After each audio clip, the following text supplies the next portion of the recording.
நாடக நடிகல பேச முடியும்ல. இந்த பவுடருக்கு பேர் என்னையா? நீங்க யாரும் பேசாதீங்க, உங்ககிட்ட கேட்கு. மேக்கப்னா ரெடியா இருந்தா மேக்கப்.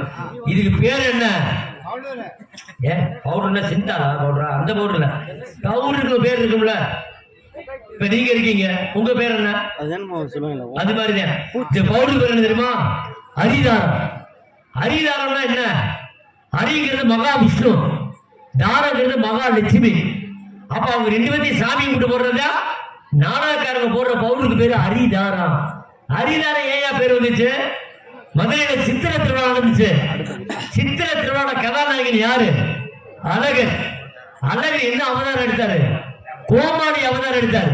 அழகர் கோமாளி அவதாரம் எடுத்தாரு.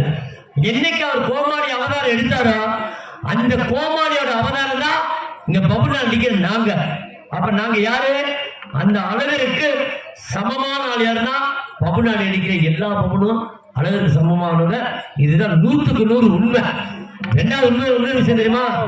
சூட பொறுத்தினார்ல தாளக்காரு உள்ள வந்து ஆட்டை கட்டணும், நேமா ராஜபாட்டை கட்டுவாரு, வள்ளிகிட்ட கட்டுவாரு. அது முறை கிடையாது. முறைப்படி இந்த நாடகத்துல சாமியார் தெரியுமா? பபுனுங்க எங்கிட்ட தான் முதல் காட்டணும். அப்பதான் ராஜபாட்டு ஸ்ரீபாட்டு நாரதத்தெல்லாம் காட்டணும். இது 100% உண்மை. இதான் உண்மையான ஐதீகம். இது யாருக்கு தெரியாது. அதனால உங்ககிட்ட சொல்றேன். நன்றி. நடிக்கிறத வணக்கம் வணக்கம் வணக்கம்.